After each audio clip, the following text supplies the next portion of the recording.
Cerberus is probably the most tactically minded faction that you'll fight in multiplayer and in single player.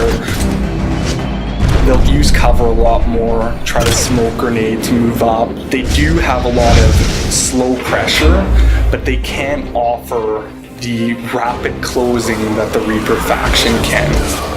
My favorite enemy is definitely the Phantom. They just force you to constantly be on the move. If you're in cover, they run at you with their sword. If you're out of cover, they're pounding you with their palm blaster.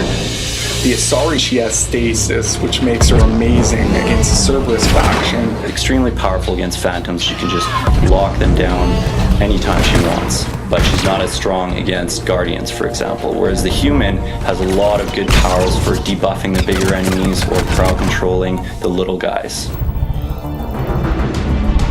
When you're fighting Geth, you have the troopers that are trying to close with you to put punishment down, but you also have pyros and Geth hunters covertly moving in on your location. So the most dangerous enemy on the Geth faction is the Geth Prime. He can spawn turrets, he can spawn combat drones. Anyone with sabotage will have a great advantage against the Geth faction because they can actually hack Geth platforms and get them to fight each other. My favorite unit in the Geth faction is a Geth Pyro. You can take him from range by shooting his tank and having it explode and take out a bunch of units around him. So spatial awareness is extremely important when fighting the Geth.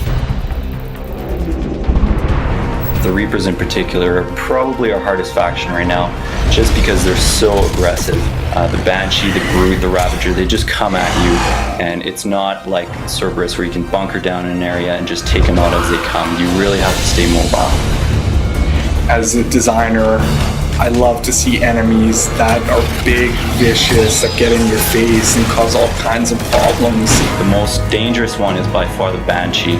She can teleport at you, she can sync kill you instantly. You can definitely hear her screaming, so you'll know when she's coming.